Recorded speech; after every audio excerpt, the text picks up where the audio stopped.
Halo, Assalamualaikum warahmatullahi wabarakatuh. Balik lagi dengan saya Rifin Bob di konten Surat.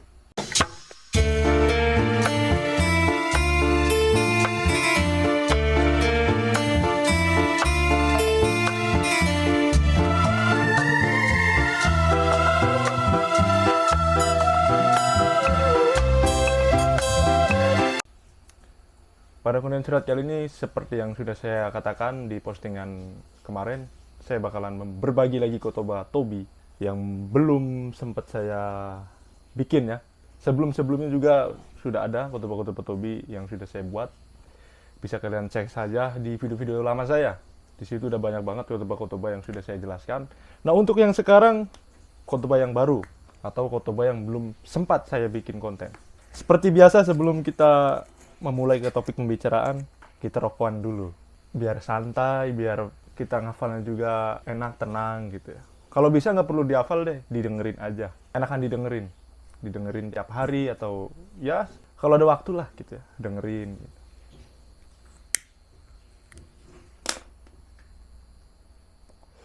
Nah, untuk pembahasan khotbahnya, supaya lebih jelas, kita sekalian mereview videonya ya. Kemarin sempat saya ngevideo alat-alatnya, barang-barang yang mungkin bisa jadi informasi baru ya, bisa jadi ilmu baru. Udah, kita langsung ke alat-alatnya. Kita langsung cek.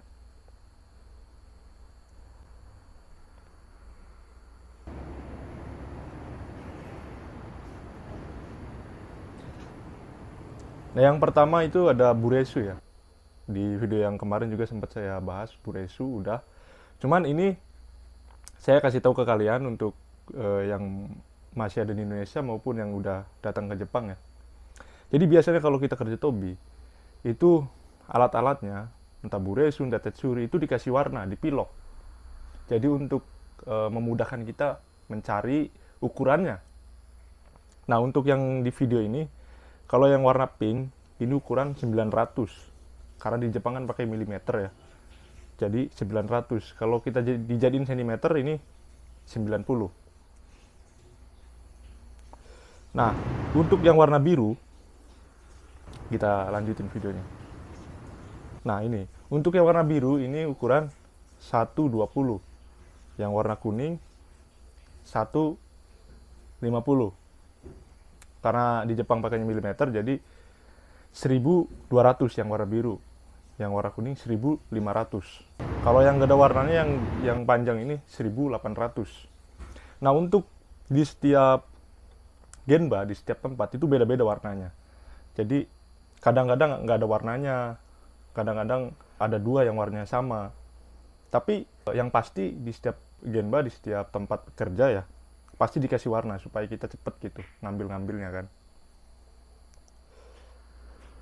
Kita lanjut videonya.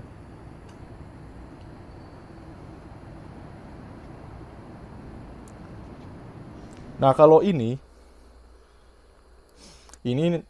karena kita pakainya IQ, ini Hashira ya, ini Tateji-nya. Ini buat tiangannya. Ini kan dikasih warna nih, ada warna kuning, ada warna pink, sama warna biru kan. Nah, kalau yang warna kuning biasanya disebut itu sangkoma. Kenapa bisa disebut sangkoma? Ini kan ada bendol-bendolnya ya. Ntar nih kasih tahu. Ini kan ada bendol-bendolnya nih. Sangkoma itu kan sang itu kan 3 artinya ya. Ini kan 1, tuh, 2, 3. Itu sangkoma. Kalau yang warna pink itu kita sebut futakoma. Kenapa bisa disebut futakoma? Dari kata futatsu. Futatsu karena artinya 2 ya. Nah, karena di sini bendol-bendolnya ada 2, bendol-bendolnya itu disebutnya di bahasa Jepang, bukan disebutnya sih, biasa orang bilang itu koma. Jadi ini futakoma karena ada 2. Nah, kalau yang ini yang cuma ada 1, ini biasanya dibilang kara. Yang ada 1 ini nih. Ini buat sambungan juga nih, kara namanya. Kalau yang 1. Nah, kalau yang sampingnya ini tetsuri ya. Tetsuri itu buat penghalang. Biasanya disebut tetsuri, ada juga yang bilang ba, ada juga yang bilang ude. Jadi setiap tempat pasti beda-beda ya. Kalau di Osaka bilangnya tetsuri. Ini yang warna biru kan tadi udah dikasih tahu ya. ukurannya 1200. Kalau bahasa Jepangnya itu sengniyaku.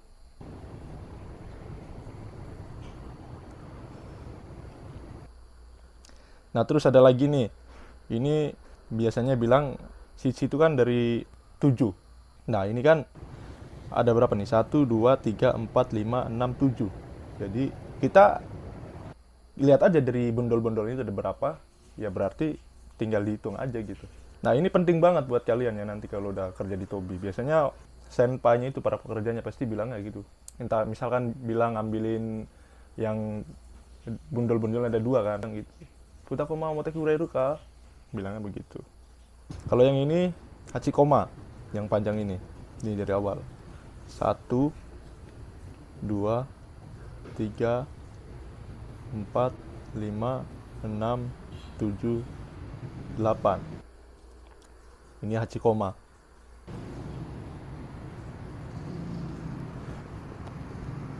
Nah, kalau yang ini kan ada biasanya kan buat di tepi-tepi jalan tuh ya, yang warna merah nih, kerucut ini. Nah, ini biasanya kalau di bahasa Jepang itu biasanya disebut karakong. Nah, kalau untuk yang loreng-loreng ini yang warna kuning sama hitam ini biasanya dibilang ba. Jadi kalau disuruh sama orang Jepang karakong ambil bawa sini, nah itu yang merah. Kalau yang ini kaidang sama yang besi yang ini, besi yang panjang ini namanya tetsuri. Jadi tetsuri kaidang bilangnya. Jadi buat pegangan untuk naik ke atas kan di tangga kan biasanya ada pegangan tuh, pegangan buat naik kan.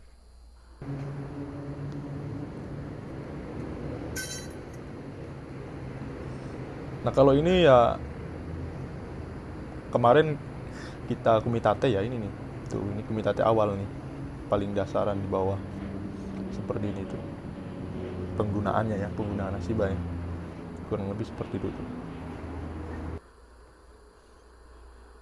Jadi kalau yang pakai EQ ini hampir mirip kayak bikin tenda. Ya, sahabat-sahabat kayak bikin tenda lah, jadi dipukul-pukul gitu. Ya mungkin kalian juga udah sempat ngeliat lah di TikTok juga seliwiran kan video-video anak magang entah Tokutegino yang kerja di Tobi ya. Kalau yang ini yang mirip kayak buat ngeliat bulan ya, ini namanya reberu. Jadi reberu ini gunanya untuk menyeimbangkan ya ketinggian si jakinya itu. Jadi supaya semuanya rata, jadi diukur pakai ini. Jadi dilihat nanti itu meteran diukur dari atas sampai bawah, nanti dilihat. Jadi misalkan ukurannya 100 misalnya ya, contoh 100 itu berarti semua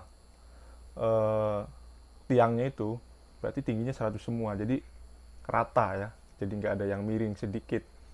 Jadi untuk mengantisipasi supaya nggak roboh, jadi pakai reberu, pakai ini nih. Ini harus hati-hati pakai ini ya, harganya mahal banget soalnya, jadi jangan sampai roboh.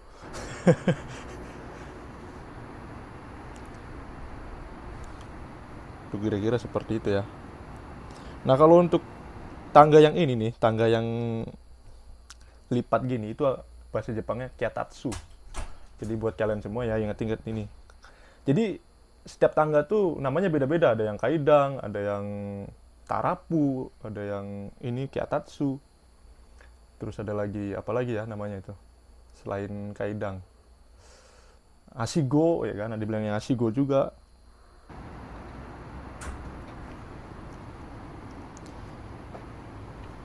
Kurang lebih seperti ini tuh Asibanya yang kita meminta kemarin.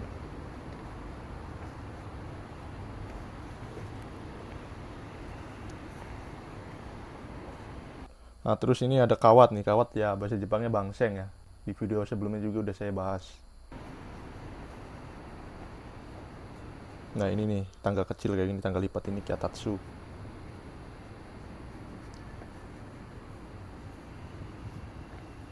Nah, terus ini ada yang warna biru nih, terpal ini. Namanya burusito. Bisa disebut sama orang Jepang. Nah, kalau ini biasa buat kalian yang haus pengen minum, di Jepang tuh ada kayak gini, tinggal dipencet aja nanti airnya keluar. Terus ada placernya juga di sini, udah dari sepatunya. Jadi praktis, tinggal ambil-ambil aja udah. Dimasukin ke tempat minum kita kan. Nah, terus ini ada kabel yang gulung ini kan. Ini biasanya orang bilang itu seng atau biasanya dibilangnya itu roru ya, roru bilangnya gitu. Cuman kalau kabelnya doang tuh seng bilangnya. Udah mungkin kurang lebih Kotoba barunya itu doang ya. Masih ada nih, masih ada, lupa. Ini masih ada nih ini. Ini tambang yang warna kuning, terus ada ini tambang warna kuning ya. Terus ada buat cangkolan kayak anjing tai itu ini namanya oyazuna. Jadi gunanya oyazuna ini buat misalnya kita kumitate, terus kita buat nyangkulin si anjing tai itu di tambang ini. Jadi supaya kita bisa gerak-gerak bebas. Nah kalau ini kan karena masih di bawah jadi oyazuna belum kepake. Nanti kepakainya kalau udah dua lantai sama tiga lantai itu udah kepake. Jadi untuk untuk mengantisipasi kalau kita nanti kepleset atau apa jatuh kan bisa kegantung di situ di tambang itu. Udah mungkin itu saja kali ya kotoba yang bisa saya bagikan hari ini. Kotoba baru buat kalian semua. Udah mungkin kurang lebih itu saja ya sahabat-sahabatku. Nah untuk hari Rabu ya di tanggal 28 sampai tanggal 29 untuk yang di daerah Osaka dan sekitarnya bakalan ada taifu ya, ada badai. Jadi buat yang udah ada di Jepang hati-hati. Kemungkinan kayaknya di hari itu, di hari Rabu entah Kamis, kayaknya bakalan Yasumi, bakalan libur. Karena bakalan ada badai yang akan menerjang di wilayah Jepang. Biasa orang sebut taifu, angin puting beliung ya. Taifu itu angin puting beliung. Yaudah mungkin itu saja dari saya. Mudah-mudahan bermanfaat, mudah-mudahan kalian bisa cepat menghafalnya ya, cepat mengingatnya. Kalau emang ini bermanfaat bisa dibagikan ke teman-teman yang lain yang belum tahu. Yaudah itu saja. Saya Arifin Bob undur diri. Wassalamualaikum warahmatullahi wabarakatuh. Salam wong Korea. Bentar dulu. Buat yang punya pertanyaan, silakan tanyakan di kolom komentar saja ya. Ataupun kalian punya masukan, punya kotoba-kotoba yang belum saya bikin, belum saya bagikan, silakan bisa langsung ke kolom komentar saja. Supaya yang lain bisa terbantu